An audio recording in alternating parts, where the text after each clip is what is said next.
All right. Yes, I'm back. Different topic. And looks like my microphone isn't muted. That's a good start. In my last video, done literally an hour ago, I was talking about the death of the IPCC process. It's basically gone. It may take a little while. They may even issue another report towards the end of the Trump administration, but nobody in the world wants this. It's all bad news. It just keeps getting worse. People are going to start connecting the dots, and they're going to start demanding that policymakers do something, do something about the laws of physics. And they may be dumb, but they're not that dumb, and they're not going to do anything because physics. Okay, so um, the Trump is the first one to bail out, but yeah, the UK and France and Germany, they'll all very quietly do the same thing, and because they're a little more embarrassed than Donald Trump, but they'll do the same thing, and they'll have their apologies and their reasons. But anyway, it's dead. We might get one more IPCC report. Since it takes 3 years to build it, I seriously doubt it. I really doubt it. I don't think there's going to be another one, and certainly not after that. And after we stop funding climate research, there won't be any climate scientists, there won't be any satellites, there won't be any data monitoring, there won't be any ice core analysis, there won't be anything. And when eventually somebody decides that we should start taking this shit seriously, do you think there won't be any money and nobody willing or ready to do the work? So we're done. We're done. And in my last video, I said, the only warning you're going to get is one day you're going to stick your head out the front door. Maybe you're getting ready to go to work or whatever, and it's 9 o'clock in the morning and it's already too hot to breathe. And that's when you're going to realize, oh, yeah, global heating. That's right. That was the thing, wasn't it? And what are you going to do? It's too late at that point to do anything. You're probably going to actually get in your car and go to work thinking, this kind of sucks. I'm a little bit afraid right now. And look at all these cars sitting along the side of the road, boiling over, and cars on fire. And I'm driving through smoke on the freeway. And I get to my work, and the power is out, and everyone's standing in the parking lot, fanning themselves. And what just happened? And that's going to be you. Because why not? That's how people do things, right? Anyway, on that day is the topic of this video, because I wanted to do it in the last video, but that was a different topic. That was the IPCC being dead, and this is the Hellscape. So I've been giving a lot of thought to this. I'm a writer. I've been writing a story about it, and it's gotten much more involved than I thought. And it's about the Hellscape, the results, and how that happens. And, they keep telling us, you're going to have sea level rise by the year 2100, and you're going to have, heat waves, crop failures by 2050. And I'm here to tell you, your biggest problem is not any of those things. Those things will happen. But your biggest and most immediate problem is very, very, very simple. It's very simple. It's heat. Heat will end everything because there's nothing you can do about it. Again, physics. There's nothing you can do about the heat. You can have no food and burn your body fat. You can have no food and eat grass and bark off of trees. But if it's hot, that's physics, and your body can't cope. By the way, it doesn't have to be that hot. There's this thing called a wet bulb temperature. Look it up. That if it's both humid and hot, then it can be too hot to survive. Just the combination of those two things. And, it may only be 110 degrees outside, but it's 100% or 99% humidity, and you go outside and you can't breathe. You just can't, because it's too hot. It's too humid. And the wet bulb temperature is probably 125. And physics, this is how that works. You're up against physics. And the heat alone, not the sea level rise, not the crop failures, not the drought, not any of those other things, not the refugee crises, not the collapse of the supply chains around the world, not the end of global industrialized civilization, not any of those things are necessary. You'll have those too. The heat itself can kill you and can destroy civilization, and do it quickly. In my book, it's 100 days, but it doesn't take 100 days for all the dominoes to fall. It takes about a week. You can't survive the heat. the heat changes your world and you can't survive there. Now, if you were a lizard or a tortoise, then maybe you could survive the heat. But you're a human and you need a particular habitat with a very narrow range of appropriate temperatures. Plus, you're a modern human. You're embedded in modernity. You're surrounded by the modern world, and you need that to survive. You need water delivered to your home because you don't know where else to get water. You need food delivered to your store because you don't know where else to get food. You need electricity to run your air conditioning because you don't know how to keep yourself cool. There's no forest nearby that you can go cower in the shade under the canopy and stay cool. There's nothing. You have nothing. You have a built habitat that's dependent on things being a certain way. And your built habitat depends on people cooperating and acting a certain way. Now, we saw some of this play out in the Palisades fire in North Los Angeles a month ago. As I've said many times on this channel, I am less concerned about global climate data because I get it now.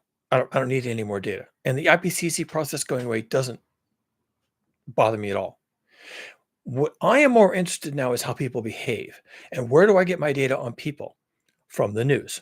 So what we learned in the Pacific Palisades, and what you're going to learn increasingly with all of these large area impact events, like huge fires and huge heat waves and refugee crises, what you're going to learn is something about human behavior. Start watching human behavior. And I've been doing that. So I'm going to give you some clues. The hellscape I'm speaking of comes about because of human behavior. Human behavior is a 100% predictable. There's no mystery about human behavior. Humans on aggregate behave the exact same way every single time, all the time. We saw this with the Paradise Fire. We saw this with which was the campfire, right? We saw this with the Pacific Palisades fire, where every time there's these big events where a lot of people are involved, we see exactly the same behaviors every single time. Every time.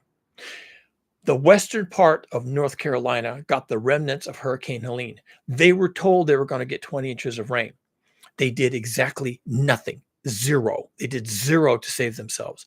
And then when it happened, they completely lost their minds. That's my wife. Not going to answer that. They completely lost their minds. In the Pacific Palisades fire, they tried to escape. They drove their cars onto the road. And then when there was smoke crossing the road and they were scared, the smoke, can't drive through smoke because I can't see. They just got out of their car and they walked and they took the car keys with them. And people will always do this because why would you not take your car keys? You can't leave your car parked in the middle of the road, but you can't leave your car keys in the car. Someone will take your car, right? So that's obvious. So you take your car keys and you leave your car parked in the middle of the road. And then when the first responder, and everybody will do that. Every living human being that tries to escape in a car and can't leaves their car in the middle of the road and takes their keys. Every single one of them will do that. That's human behavior. And then when the first responders tried to come up the same road, headed the other direction, they just found this whole, parking lot full of cars in the middle of the road. Because once one person stops their car in the middle of the road, takes their keys and get out and starts running, then the car right behind them, they do the same thing. They get out of the car. They can't go anywhere. The smoke is coming. There's embers and fires. And they just get out of the car and run down the road after the first guy. And so pretty soon you have a street full of cars and everyone's like, what just happened? People happened. Humans did what humans do. They panic. That's why when the heat wave comes, I don't know when it's going to come to your neck of the woods. I don't know how hot it's going to be, but when it comes, which it will because of global heating and physics, when it comes, people will panic. They won't have their IPCC report telling them in great detail what the risks are. They're not going to have any policy from the government telling them what to do and how to be protected and how to protect yourself from heat. They're not going to have anything. Just all they're going to have is just whatever's going on in their monkey brain, and the gears are going to turn and they're going to panic. And that's the hellscape. The hellscape is triggered by the heat. And it might be triggered by a tornado, and it might be triggered by something else. But when the heat comes and it doesn't go away, which it won't, it's going to trigger panic, just like the fires did in the Pacific Palisades. neighborhood. And when people suddenly realize, as they will suddenly realize, they won't realize in advance, and they won't realize until it's too late. But when they finally realize that, yeah, actually, this is real, and the flames are what, coming across their driveway. I mean, that's how it is. That's what people are. We're talking about human behavior. People act a certain way, and they don't act rationally. So when the fire is coming across their driveway, then they jumped in their car and they ran down the road. And at the same time that 40 other households are doing the same thing, and they hit each other and they ran in front of each other, and somebody panicked and somebody jumped out of their car and somebody had a fist fight and somebody ran away. Pretty soon no one was getting out. 40 households all in their cars, all on the same road, and none of them were going anywhere. And that's human behavior. You can always count on that 100% of the time. 100% of the fucking time. People are going to behave like people, which is to say irrationally, every single time. So when the heat wave comes, and it's hot, and then the electricity fails. And why does electricity fail? Because there's too much demand. Everyone turns on their air conditioning at the same time, and then everyone comes home in their electric car and plugs their electric car in, and boof, the big circuit breaker in the sky goes off, and suddenly there's no electricity. And what if the heat causes substations to explode? And what if people just panic and they just get in their car, they try to leave town, and all of a sudden the roads are all plugged, and then people are really panicking, and then people are demanding action from policymakers, and it's too late for that, right? And it just becomes a hellscape, and all the intersections are plugged up with cars, and people have taken the keys out of the car and they've left, they're running down the road, and it's 120 degrees, and they're not even in their car, and the cars are plugging all the intersections. And if you're still in your car and your car is still running, you have nowhere to go because all the roads are plugged up because everyone else left. And, that's it. It's a hellscape. And you have people walking down the sidewalk trying to find shade, people, getting into fights over bottles of water, right? Give me that water. No, this is for me. Big fist fight, right? Guns, knives blazing, and, hellscape. And these heat waves, they can come around, they can sit around for days at a time. They can sit around for a week.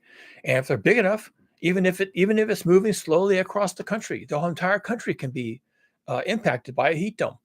And if it sits around for a week where you are, or if there's a succession of them and you get maybe a day in between, but basically it's just the same story all the time, then your electric infrastructure fails. There's no food deliveries. There's no gasoline deliveries to the service stations. The roads are plugged. The asphalt is so hot that it's melting, and the cars are sticking to the asphalt. And people who do get on the road, their radiator boils over, their car seizes up, and now they're stuck. It's just going to be a hellscape. And you can't survive on the surface in a hellscape, because a hellscape is a hellscape. And if you're in it, then you're in hell, and you can't survive in hell. You have to get away. And as I mentioned in my last video an hour ago, where you need to be in a hellscape is underground. Now, I believe very strongly that because of global heating not going away, only getting worse for thousands of years, we are going to have to rebuild ourselves to live underground. Maybe not all the time, but in the heat of the day, you're going to have to be underground, or the equivalent of it, right? Maybe you build your house above ground, but the walls are made out of clay bricks, and it's like 4 feet thick, or some other type of thermal mass that can just really, really moderate the heat inside the interior. But honestly, the cheapest and easiest way to do it is just to be underground. So if your house has a basement, then you live in your basement during the heat of the day. And then towards evening, or maybe towards not night, maybe midnight, you can come out. And hopefully the electricity is on. But what if it's not? What's the point? They have no light, you have no hot water, you have maybe no water at all, and you're living in a hellscape. So your underground becomes your primary habitat. And you need it just as if it was a nuclear war, which would also be a hellscape. You would need to have many weeks, maybe even months of water, months of worth of food, some way to cook the food, because we're not talking about MREs. They're like, what, $20 a piece? No, you're going to have bags of rice, bags of beans, big barrels of water, because you're trying to survive a hellscape. And you're going to have to be underground as if it was a nuclear war. Nuclear war makes it difficult to impossible to be above ground for weeks, if not months. And so you're going to have to adopt that attitude. And so if you happen to be somebody who has that resource, and maybe you bring some family members or neighbors in and you share that resource, you're going to have to stay out of the hellscape for however long it takes. And maybe it's only as long as your water lasts, and then you have to come out. I don't know what your problem is going to be that makes you have to deal with that. But when you come out, everything that you thought was going to be there and be fine and the working again is not going to be there. It's not going to be working, and it's not going to be there because all the time that you were hanging out, hiding out in your basement, avoiding the heat, other people who didn't have that option were above ground rioting. And so when you finally come out, you come out into an even worse hellscape. You come into a destroyed habitat that is on some level a hellscape. And it never recovers. Those people living in Western North Carolina, they're done. The remnants of Hurricane Helene came along, destroyed their everything, destroyed the roads, which is the important part, destroyed the roads and the bridges. And now they're living down in the cities as homeless people, living in FEMA tents or the back of their pickup truck or whatever they could cobble together, and they're done. They don't know they're done, but they're done. The federal government's never going to come and make them whole. The insurance industry is never going to make them whole. They're never going to, yeah, you'd have to rebuild, I don't know, $300 million worth of roads and bridges just to get materials up there to rebuild your house.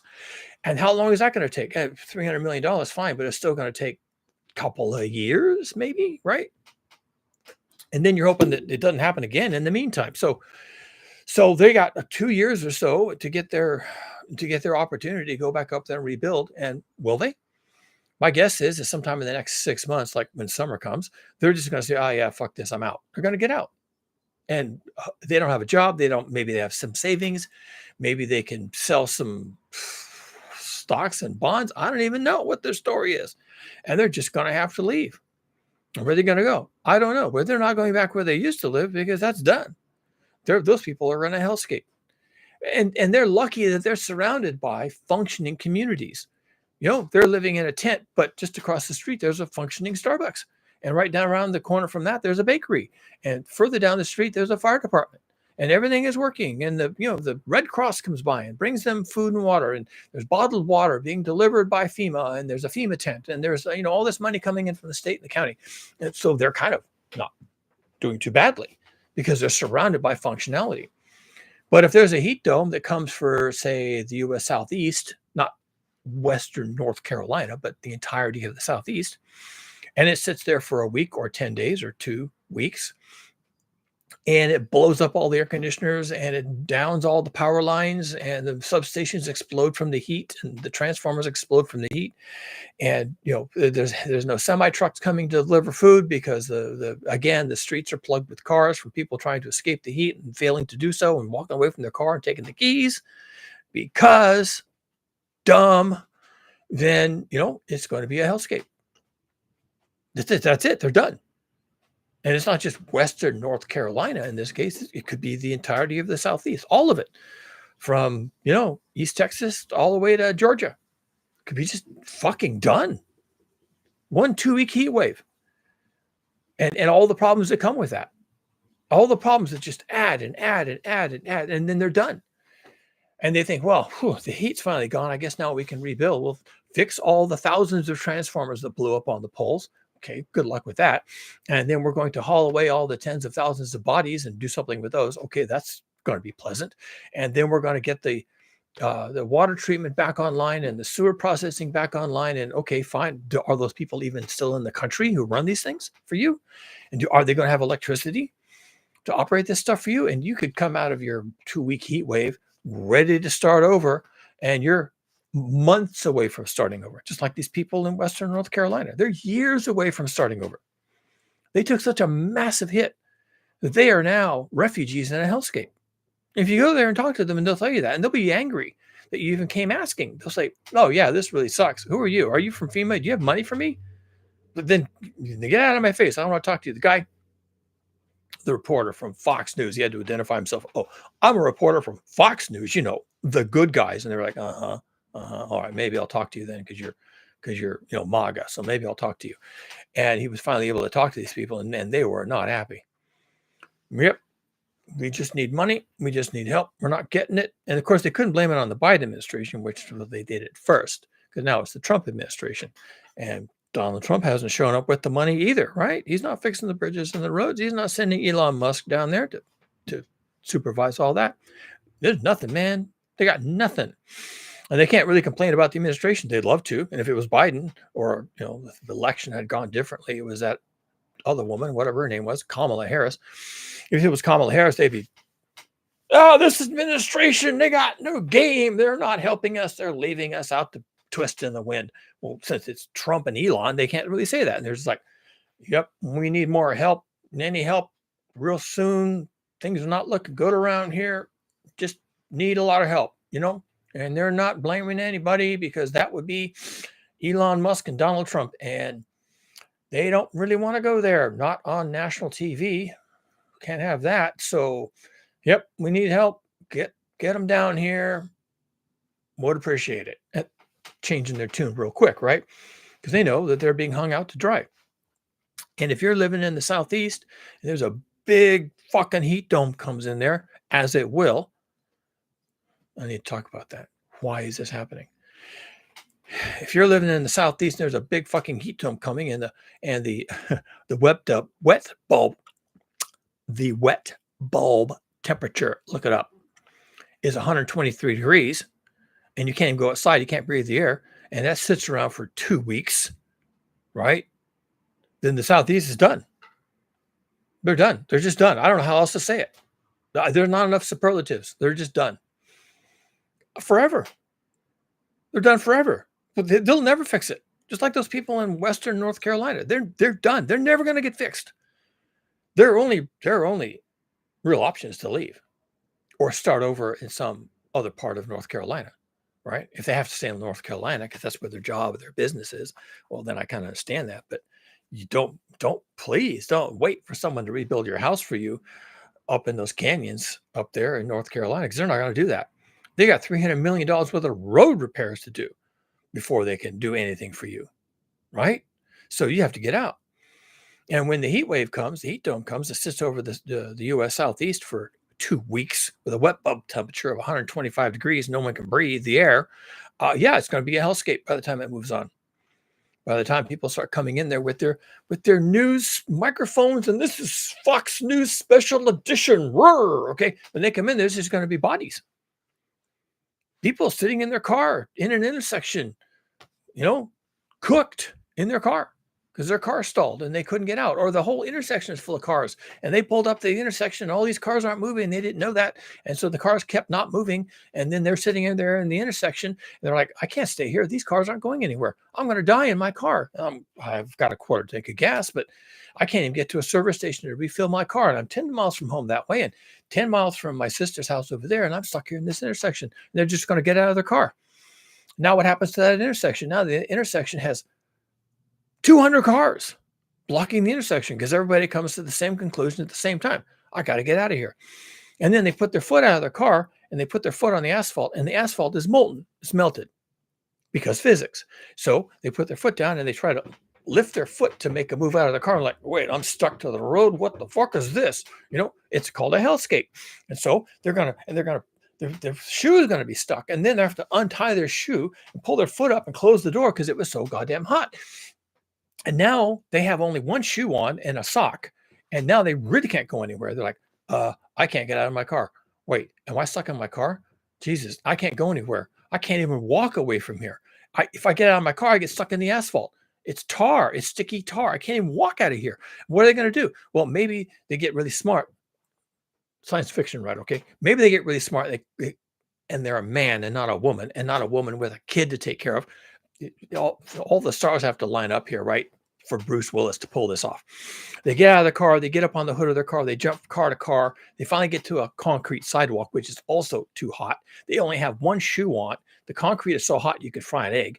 And they try to get into a shop where they can get cool. But the shop has locked their door because everybody wanted to come in there and get cool. And it turned into a big fist fight because everyone is angry and scared and terrified. And they don't know what to do because dumb. And so they locked up the place. And so you break the window out of the door and you go in there, and the Owner of the shop comes up with a shotgun, shoots you, you're dead, you're lying in the doorway halfway into the building, and now other people are seeing what's going on, and they're all panicking, and the owner of the shop just had his front of his shop broken into. Now the heat's coming in, he has to get away, but there's nowhere for him to go because he lives 10 miles in the other direction, and the roadways and intersections are full of cars, and they're not going anywhere, and his car is parked in the back, and that would be fine, except all the roads around his shop are full of cars that aren't moving. And so his car isn't going to move either. And where can he go? And hellscape. It's a hellscape because of humans doing what humans do, which is panic. That's your hellscape. It's up here between your ears. And it's not between your ears, it's between that other guy's ears. Even if you've got it figured out and you were on my videos and you're like, okay, I got this. I know what's going to happen. I know people are going to panic. I know they're going to park the cars in the middle of the street and take their keys. I know the asphalt's going to be too hot to walk on without getting stuck. I understand that I'm going to be 10 miles from home, so I need extra water. I'll take that. And even if you got all this figured out, right? You're still stuck in a hellscape. Unless you're actually home or in some suitable lifeboat and you're underground and you've got water for a couple of weeks or a couple of months, don't rule that out, and food, and you have an upflush toilet, and you have electricity, and you've got some internet, so you can monitor the situation outside. At least you got all that shit lined up. What you are is in a hellscape. And even if you have a suitable habitat underground and you have all that stuff, you're underground in a hellscape.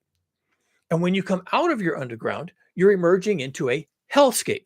You see, that's how this actually works. This isn't a 1 hour and 55-minute movie.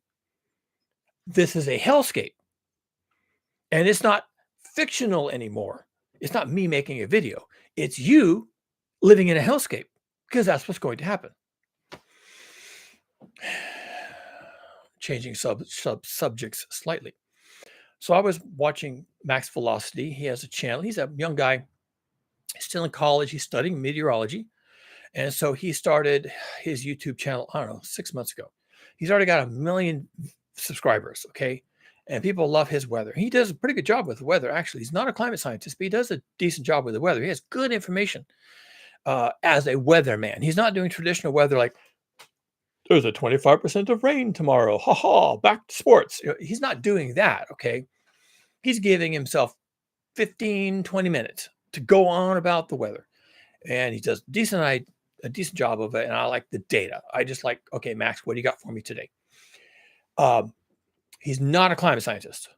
And like most meteorologists, he is against climate scientists. He thinks that global heating is a hoax, and he doesn't talk about it. And his clientele, who are all from the South and the East and the Midwest, they're all climate deniers. So he can't even bring it up. Well, don't expect him to, right? He's from Florida. He's actually from Florida. Max is from Florida, and that's climate denial central. And he wants to be a big influencer and have millions of viewers and rake in $50,000 a month on his YouTube channel. And he's not going to say fuck all about climate change, okay? However, he was talking about what's happening in the weather. And it's like 2 of his videos in a row. He does one a day. 2 of them in a row, he said something. And it caught me the first time. I was like, interesting, Max. Are you going to go there? And then the next day he said the same thing. I see, you are going there. And what he was doing was he was calling the weather drunk weather. Drunk as in inebriated, as in having consumed too much alcohol. Drunk weather. Now, this is kind of a meme on his channel. He talks about drunk tornadoes. He does what they call it, extreme weather, tornado tracking. Again, does a good job. I have no complaints about Max Velocity. You should get on his channel and watch his stuff, because I'm not going to tell you anything about it, but he will. He'll give you the data. Now, then you have to come back to my channel and let me explain to you the climactic impacts of all the stuff he's not going to talk about. I can do that too. I'm doing that now. So he was talking about the weather being drunk. He talks about tornadoes being drunk when he's tracking tornadoes. A drunk tornado is, he even has like a mug and a t-shirt and the whole thing about drunk tornadoes. A drunk tornado is a tornado that isn't proceeding across the landscape in a straight line at a constant speed. It's wobbling. it's going this way, then it's going down, then it's going back the other way, then it backs up, and then it goes forward a little bit, then it backs up a little bit, then it goes forward a little bit, like someone's drunk, right? And that became a meme on his channel. Oh, we have another drunken tornado. Now, drunken tornadoes are actually important because it means you can't predict where the thing is going to go. If you have a tornado crossing the landscape in a straight line, and I'm going to get back to this in a minute, there's climate implications for this, okay? If you have a tornado crossing the landscape in a straight line, then that makes it easier, or at least you are permitted to extend that line and say, okay, there's a town over here on the same line. You people need to take evasive action. Doesn't mean it's going to work that way. But when he has a drunk tornado, and he's calling it a drunk tornado, that's really his signal to his viewers that this is different. This is a different tornado. We're not going to be able to predict it. It's a drunk tornado. Well, then he started saying a couple of days ago, we have a drunk weather. And he was trying to make a joke out of, or trying to minimize the concerns about what we've been seeing in the weather and why you and I have to have this conversation about Hellscape. Okay. Max isn't going to have that conversation. Max is going to call the weather drunk, unpredictable, right? Wobbling. Don't know where this is headed. He's going to make light of it and use his meme that the weather now is drunk, not the tornado, not the cloud pattern, the weather. The weather's drunk. Okay. And he did it day before yesterday. And I said, drunk, is it? And then he did it again the next day, drunk weather. So that's the meme now. Not that there's something wrong with planetary physics, because he's not a climate scientist, and his people think climate science is a hoax. His viewers think climate science is a hoax. I watch him and I know that climate science is a fact. So when he says, oh, we're having drunk weather, I'm like, Max, it's not drunk. And this is not something to make a joke about. What he was referring to as drunk weather was this phenomenon that we're seeing play out right now. A big Arctic air mass, big meaning covers most of the country. A big Arctic air mass comes down and creates record low temperatures.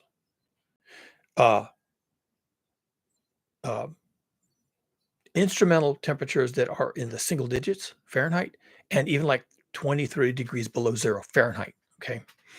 And then because of the wind, you can have feels like temperature or wind chill temperature of like minus 70. Well, maybe not in the US, maybe like more like minus 40, but it's minus 70 elsewhere.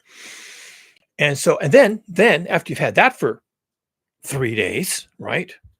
And ice storms and snowstorms and 12 inches of snow in New Orleans, not a joke, okay? After you've had all that going on, then a warm air ridge, a heat dome, intrudes from the south, and it pushes that cold air that came from the north, pushes that cold air out, and then takes its place. And now you have record temperatures in the other direction, right? 20 degrees above normal. Oh yeah, the weather is wobbling back and forth like a drunk trying to get home at night after being in the bar for 6 hours, right? Drunk weather. We got drunk weather. It's wobbling this way, it's wobbling that way. Yeah, that's funny. Ha ha. It is to laugh. Look at the drunk weather stumbling around. Okay, that's not what's going on. There is something going on. What's going on is this is the prelude. Take these earbuds out. This is the prelude to a hellscape. That's what's happening. The hellscape is not that the weather can't make up its mind. Come on, make up your mind. The weather doesn't have a mind. All the weather has is physics. And you're seeing something happening right now in the weather. Let's call it weather, because that's all anybody's going to call it. You're going to see something happening in the weather that if you stop and think about it, there must be something bigger than just weather that's driving it. There's an underlayer of physics that drives all of this. And this is where you get your hellscape. And this is why a hellscape is inevitable. And this is why it's going to happen, because of physics. I can predict this with absolute certainty. So can any other climate scientist, because we all know where this is coming from. And we all know where it's headed. We've seen the data. We've seen the charts. We know what's coming. Maybe we don't know when it's going to happen, but I'm willing to tell you it's going to happen Let's see. What time is it? Next week. Okay.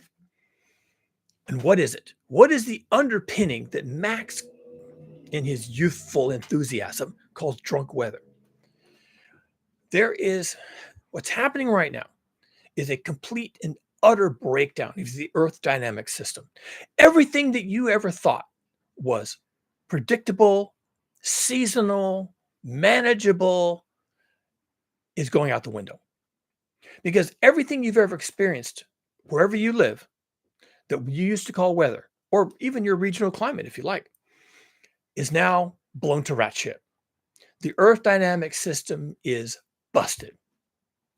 What we've been seeing for the last 2 months, and I've been watching it closely because I watch Max Velocity, and he has the data.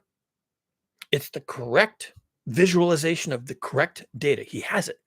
He won't talk about it, but he has it. And I'm on his channel looking at the data. Thank you, Max, for bringing up the data. I don't even know where he gets it, but I don't have to know. He's getting it. He has the correct data, the correct visualization of it, but he doesn't have the correct discussion because he's a meteorologist. I'm the climate scientist. He's the meteorologist. I take the data. I know what it means. He doesn't. And even if he did, he wouldn't talk about it because because he's from Florida and most of his people are from the Southeast. Because that's where the tornadoes are. They really watch his weather channel because of his tornado coverage. And all these people are in denial. I don't know that Max is in denial. I mean, he's a meteorologist. He may understand Earth physics. I mean, he's in college learning meteorology. Don't they teach Earth physics? I don't know why they wouldn't. So he must know these things. He must know how the jet streams work. He must know where the Hadley cells are, where they're ascending and where they're descending.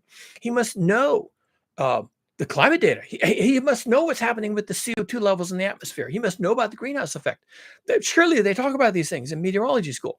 There must be at least one class that has at least one unit, 3 weeks, where they talk about Earth physics. There must be. So it's not like he never had this material. He just doesn't talk about it. He doesn't want to talk about it. Same reason that Donald Trump keeps saying it's a hoax. And the same reason in the state of Florida, you can't use the words climate change because it's been made illegal. And in Iowa schools, they just passed a law recently to change the curriculum to remove the words climate change and also the words evolution. So this is what's happening in the country now. We can't even talk about these things. So Max isn't going to talk about it, but the data is there. And I look at it and I watch the data. I'm like, Max, it's not drunk, my dude. Lean into it, Max. Just lean into it a little bit. Could you do that for me? Just lean into it. Say, well, this is weird. I'd like to call it drunk weather, but I'm not going to call it drunk weather because that's not science. Okay. So let's just lean into this a little more. And yes, it's kind of funny. It's drunk weather, but it's kind of physics too. So what are the physics? And the physics are this. The Earth dynamic system has been blown to rat shit. Okay. Been blown to rat shit. This has been going on for 10 solid years, maybe longer, that we've noticed it was collapsing. That means the physics that drive the Earth's climates and weather has been completely unwound. The North Polar Vortex is now basically gone. And that's why all this cold weather has been coming down. The ring fence that keeps that cold weather up at the North Pole, Santa's workshop, is not there anymore. And now the cold air masses just slip off the top of the Earth. They just head south. They can, and so they do. And what the other thing you don't know about is that there's warm air that's slipping north to replace it. So it's like the yin yang. One thing comes south and the other thing goes north. And they're having massive ice melt up there. This is an absolute disaster for them. It's a disaster for them in exactly the opposite direction that their air, when it comes down here, is a disaster for us. We are building a hellscape down here in the lower 48. And then, because of physics, there's a whole nother thing happening to the south. This subtropical jet stream, which is the jet stream that is like the analog to the northern jet stream, but it's toward the south, okay? The subtropical jet stream, which blows kind of across Mexico, maybe a little further south, it is moving north. Now, when the polar jet stream loops south, it drags behind it these cold air masses that are wreaking havoc over 3/4 of the country, right? For the last 2 months. one right after the other. Used to be you could have one of these a winter, maybe one of these every other winter, and now we're having them every other week. Data, physics. Then, surprisingly, and even Max was saying, this is surprising. This looks like drunk weather. Okay, he understands it. He's just not leaning into it. Okay. He knows it's wrong in air quotes. He won't talk about what's wrong about it. I would like for him to talk about it, but he's not going to because he's a meteorologist. What's up with meteorology? I don't even know. I don't know. What's wrong with these people? At the same time that the Earth system is able to drop these icy cold Arctic air masses down over the lower 48 and basically freeze the entire country. I mean, the entire country was frozen. The meteorologists were even saying, don't be outside. One meteorologist, this is how dumb these people are. He was out walking his dog and he said, I'm here in the studio talking about the weather and I still can't feel my fingertips. That's because you're stupid. You don't even pay attention to your own forecast, you moron. These people are dumb. They're just stupid. They're no help at all. And I would like for Max, who's a smart guy, young, but he's a smart guy, to lean into this a little bit. We'll see if he does. At the same time, that the collapse of the Earth dynamic system allows cold air to escape from the north and settle over the lower 48. Okay. Now remember, that also helped fan the fires in the Palisades fire in northern Los Angeles. Remember that happening? Remember that whole shit show? Okay. That was because of cold air, believe it or not. And the 100-mile-an-hour winds that resulted from it, believe it or not. Have I talked about that on this channel? I don't even know if I've talked about that on this channel. I'm not going to. So at the same time that these cold air masses are coming down from the north because the Earth dynamic system has been blown to rat shit, you get hot air escaping to the north because the same thing is happening. The subtropical jet stream, which would have kept the hot air near the equator, is broken. It's now looping and meandering and doing all the other things, and it's letting the hot air come up. So it's not a surprise because of this is all physics, because this is not a mystery. There's no mystery here. I don't know how to say this. Nothing is mysterious about this. It's not drunk. It's not an act of God. It's not sunspots. It's not the devil incarnate. There's no mystery to any of this, people. It's physics. It's fucking physics. It's Earth physics. We have an atmosphere. We have a hydrosphere. We have a lithosphere. We have a cryosphere. We even have a biosphere. All these things working together, and it's physics. It's physics. It's heat transport. It's heat sinks. It's heat generation. It's the greenhouse effect. It's all physics. It's physics. It's fucking physics. It's not too much alcohol. It's not drunk. It's coming unglued. It's blowing itself to rat shit because of the greenhouse effect, because we've been injecting CO2 in the atmosphere. The planet now overflowing at the rim with heat that it can't do anything with. And the first thing it did was it blew up the polar jet stream, and that let all the cold air out. And at the same time that's happening, all this heat is accumulating in the south, and it's working its way relative to us to the north. The heat that's accumulating around the equator is working its way north. And it can do that 2 days after a cold air mass comes down from the Arctic, because these are all related. It's all the Earth dynamic system. It's all the physics spinning out of control. Everything you thought you knew is out the window. Everything you thought was regular and predictable isn't. And it's not because it's drunk. And it's not because of sunspots. And it's not because of El Nino. It's because the Earth dynamic system has been blown to rat shit by global heating. That's what's happening. And it never fixes itself. It can't because of physics. If it was sunspots, then we just have to wait for the sunspot cycle to swing the other way and it would go away miraculously. If it was El Nino, we just have to worry about the ENSO swinging the other direction and our problems would magically go away. But it's not because of those things. This is not a periodic thing. The Earth dynamic system, the physics of the Earth atmosphere and hydrological system has been completely disassembled. Blown to rat shit. Now, if Max wants to call it drunken weather, where it's record cold this weekend, record hot next week, and then record cold the week after that. He can call it that, and everyone can laugh and say the weather's drunk. But that's not what's going on, Max. Lean into this. Do your pinhead viewing audience a fucking favor. Because if you don't, they're going to die. Because one of these heat waves, probably sometime in the next 3-4 months, one of these heat waves is going to bubble up from the south. And it's going to settle in on the southeast and the east. And it's going to sit there. And it's going to cook. And it's going to cook people in their houses. It's going to cook the substations where the electricity is being managed. It's going to cook cook people in their cars. It's going to cook the store full of food. Everything is going to cook. And then everyone's going to panic at the same time. About the third, maybe fourth day, they're going to run out of bottled water. Then there's not going to be any bottled water in the store because everyone got some. They're going to run out of food. They're going to run out of electricity. The air conditioning is going to fail. They're going to get in their car. The car won't start. It's too hot. The car starts, but it gets them down the road, but they run out of gas. And then the car stalls. And then even if they have gas and the car is working and the air conditioning is on, they get to an intersection 2 blocks from their home and the intersection is full of cars that blew up. And then they can't even go backwards because the car behind them can't go backwards and they're stuck. It's a hellscape. And Max could tell them that. He could tell them, this isn't getting better. This isn't going away.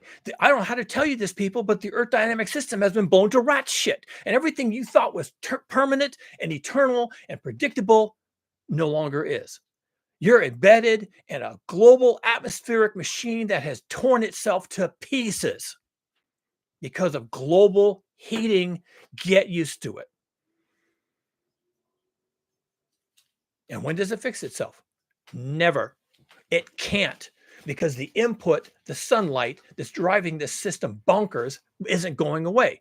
And when does it ever get better after that? Never. The sun never goes away. The global heating never goes away. The CO2 never goes away. Everything I'm mentioning, everything I'm talking about here is permanent. As far as humans are concerned, as far as we've been on this planet for 300,000 years, it's possible that the system we're creating right now, the Earth dynamic system we're creating right now, because we are, okay, we're blowing one of them up and we're creating another one. Who knows what that's going to be? But whatever it is, we're going to be stuck with it for another 300,000 years. About as long as we've been on the planet already. Hellscape. And when it finally settles in over the U.S. Southeast and the Midwest and the Basin states and maybe even New England, when it finally settles in and it starts to cook, it might cook all summer. I can't even tell you when it's going to stop. And you better believe this. You better believe what I'm about to tell you. If they get a heat dome that sits over the Southeast for 3 weeks, half those people are going to die in 3 weeks. And if it sits over the Southeast for 6 weeks, 3/4 of those people are going to be dead. And if it sits over the Southeast for 2 months, there's not going to be any survivors to speak of, because humans can't survive it. They can't, because of physics. You think you can, you think you're going to have air conditioning, you won't have electricity. They'll fix the electricity. Who? You think someone's going to go out in an air-conditioned truck and be up on a big bucket in the heat fixing your electricity? What if it's a substation that blew up? A whole substation. My brother works for PG&E. He says, yeah, it takes months to fix a substation. What if the substation blew up? They're going to have to bring in parts from Germany. And how are they going to do that in a heat wave? And who's going to be out there in the sun fixing that shit for you?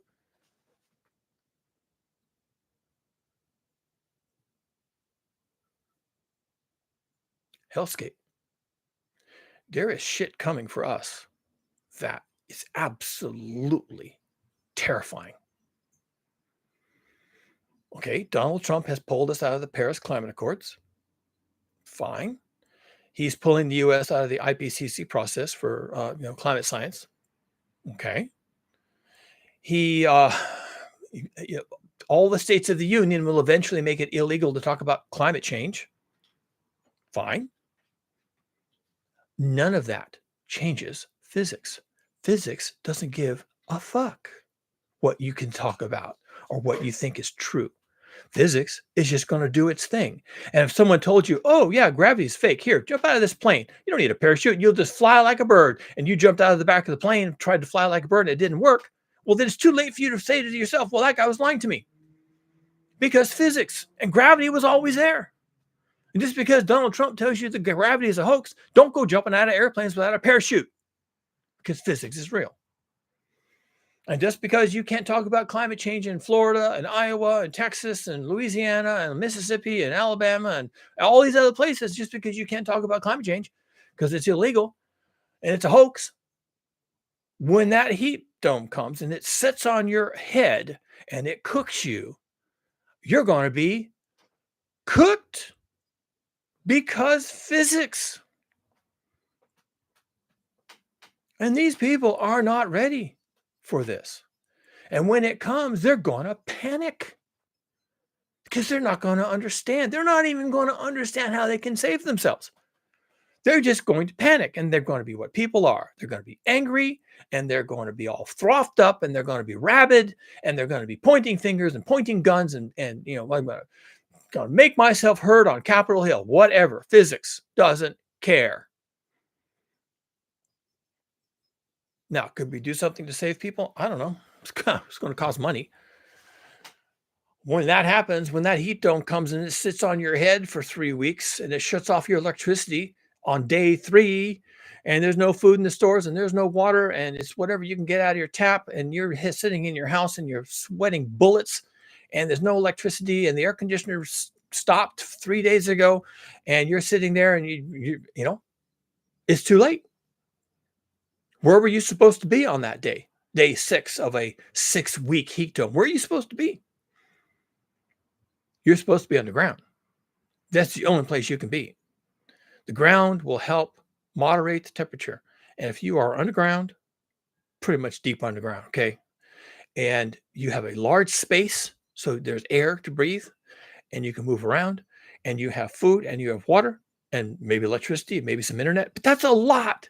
That's a lot to pull together on day 6 of a 6-week heat dome.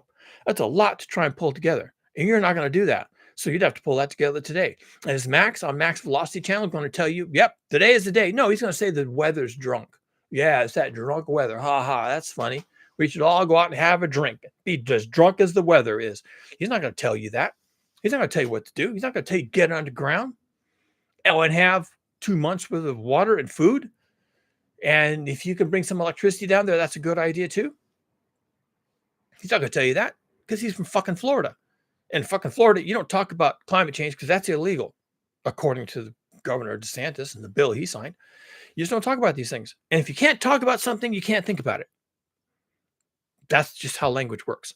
We think with words, and we use words to think. And if you don't have the words, you can't think the thoughts. That's why they do that. That's why they make words taboo, so that you can't use words to think thoughts.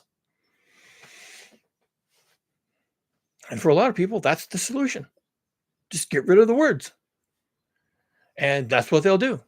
When the heat waves come, all those states in the Southeast will start passing legislation. Don't talk about climate change. That's illegal. That's immoral. That's anti-patriotic. That's communism. That's defeatist attitude. That's unpatriotic. Can't talk about that in a heat wave. That's scare the horses, and people are going to be scared. Well, panic and all this kind of thing. Okay, fine. Then don't talk about it. Don't tell people how to save themselves.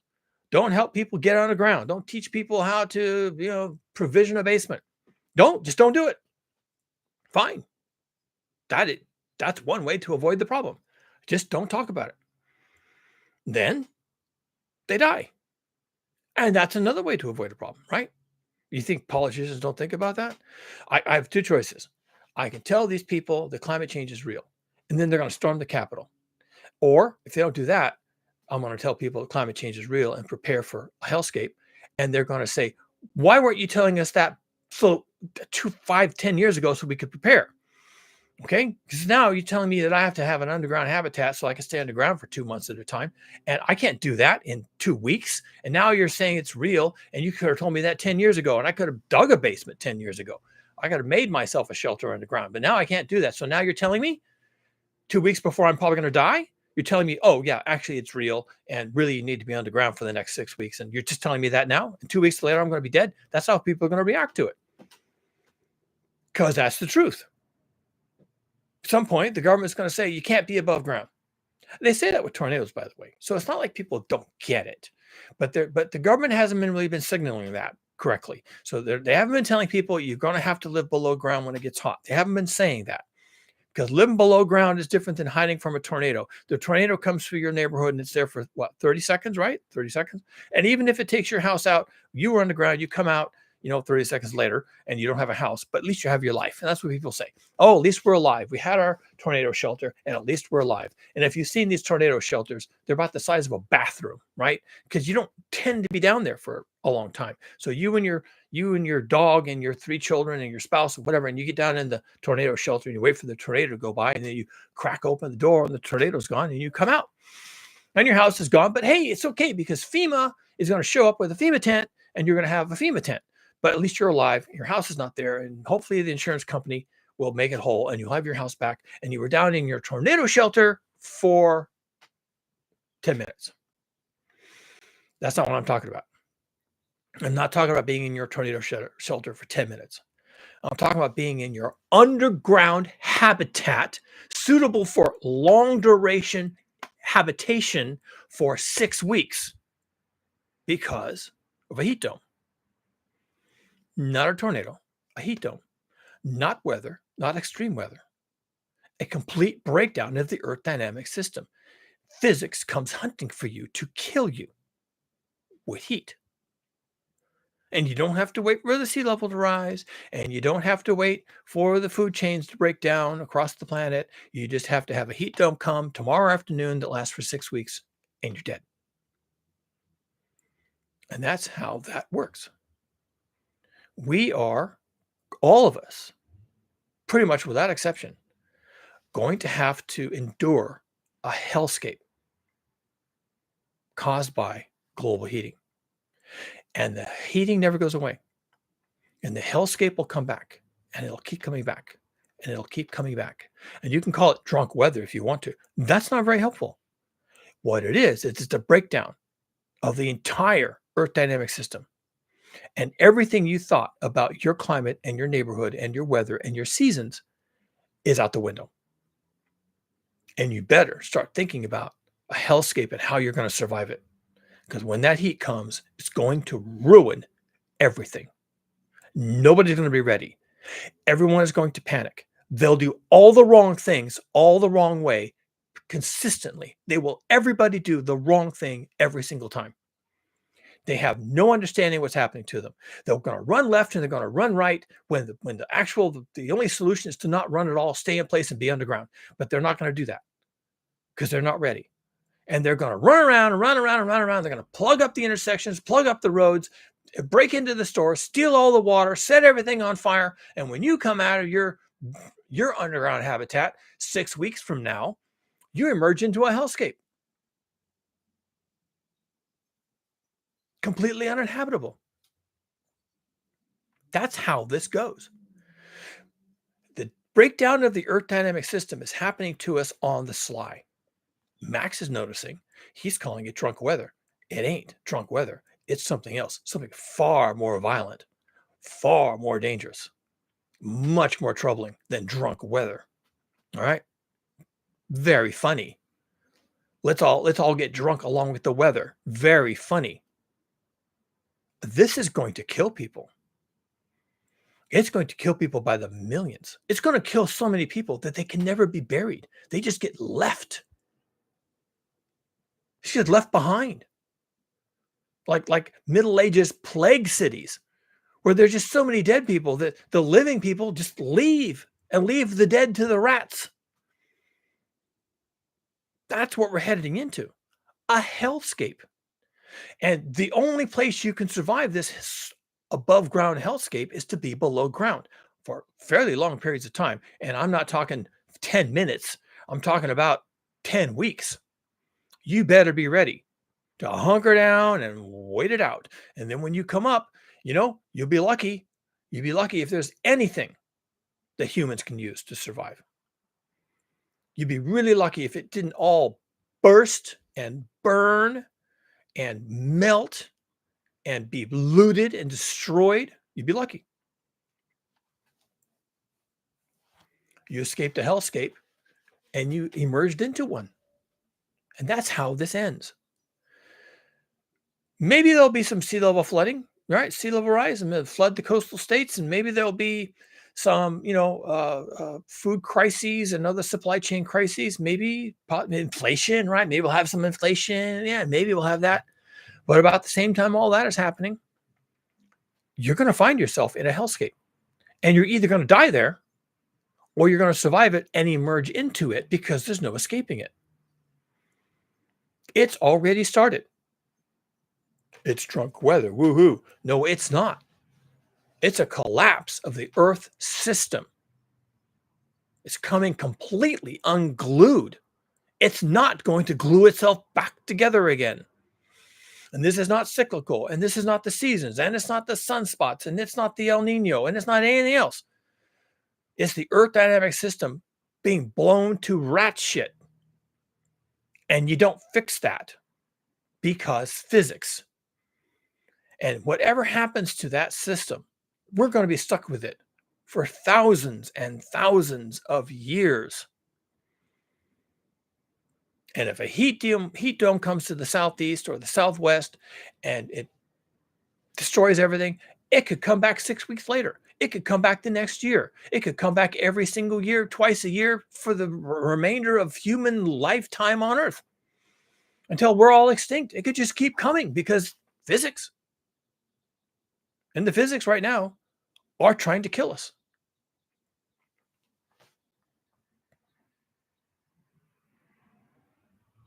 Large scale calamity is in the works. Large scale, regional. Entire nations will be overwhelmed. This summer, I don't know, maybe next summer. The Earth keeps getting hotter. Every year now is hotter than the year before.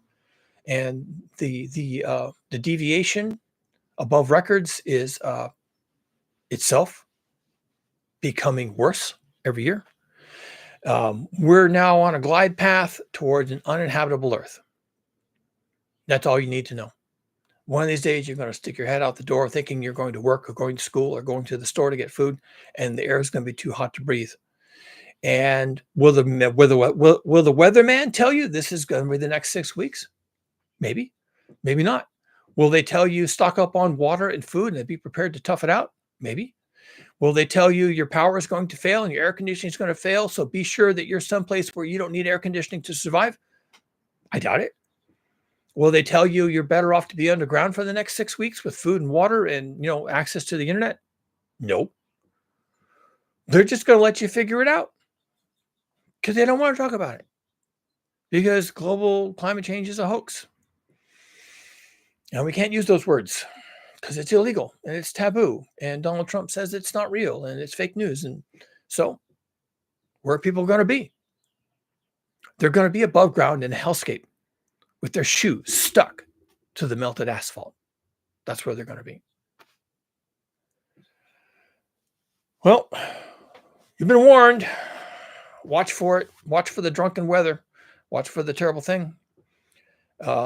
Be ready to escape to a hidey hole. And, you need to be underground. You need to have food, water, electricity, and internet access so you can watch what's happening and be ready to tough it out. Because when it comes for you, there's no stopping it. When it comes for all of us, we're all going to have to make the same move. And the last place you want to be is in the middle of an intersection surrounded by stopped and stalled cars in your car 10 miles from home. That's the last place you want to be. That is the end of you. And I can't help you with that. You just have to be situationally aware.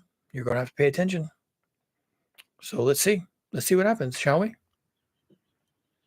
Anyway, I want to get that out today. That's my second video today. A little longer probably than I would have liked, but I'm really frightened at this point. And it does me some good to talk about this. It helps me to think of what I have to do, what my challenges are. And I'll just take a wild guess and say that your challenges are at least as bad as mine and probably worse. Okay. So if I'm this scared and I'm this motivated that I'll sit here and talk to a camera for 1 hour, then yeah, you better start paying attention, folks. You better start paying attention. Have your plan. When that heat comes, you better be someplace else besides on the surface of the earth. When it comes, you need to be underground for a while. And good luck with that. Good luck with that. Damn, what an ask, right? I'm asking you to do something that's virtually impossible for most people. Virtually impossible. Wow. That's it for me. Don't forget to like and subscribe. I'll be back again tomorrow. Oh, there's somebody at the door. That's Brianna.